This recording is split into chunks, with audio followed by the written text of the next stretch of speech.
Hello' guys, আজি আমাৰ কলেজত অৰ্গেনাইজ কৰা হৈছিলে national level academia industry conclave আৰু এই কনক্লেভটো অৰ্গেনাইজ কৰা হৈছিলে নিটাৰ কলকাতা আৰু AC গুৱাহাটীৰ কলেবৰেশ্যনত।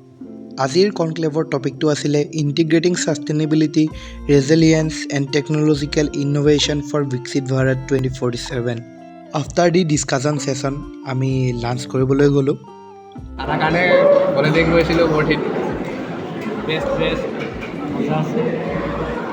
দেখিতো ভালে লাগিছে খাই চাওঁ কেনেকুৱা খাই কেনেকুৱা এয়া আমাৰ ভেজিটেৰিয়ান।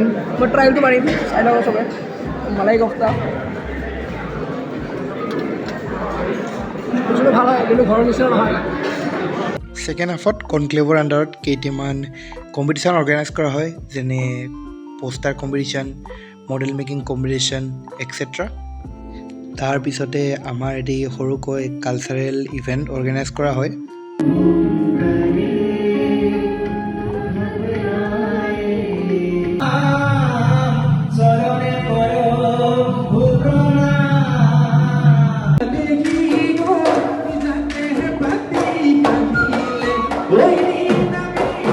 কালচাৰেল ইভেণ্টৰ পিছত আমি গ'লোঁ ডিনাৰ কৰিবলৈ। বহুত বঢ়িয়া বহুত কষ্ট কৰি ডিনাৰটো পাইছোঁ কিন্তু বিৰাট ভাল লাগিছে।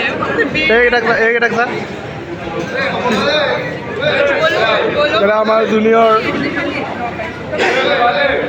আৰু এইকেইটা আমাৰ লগৰকেইটা, সেইকেইটা লাইনতে আছে। যোগাৰ কেনেকুৱা লাগিছে? আজিৰ ভিডিঅ'টোত ইমানেই, ধন্যবাদ।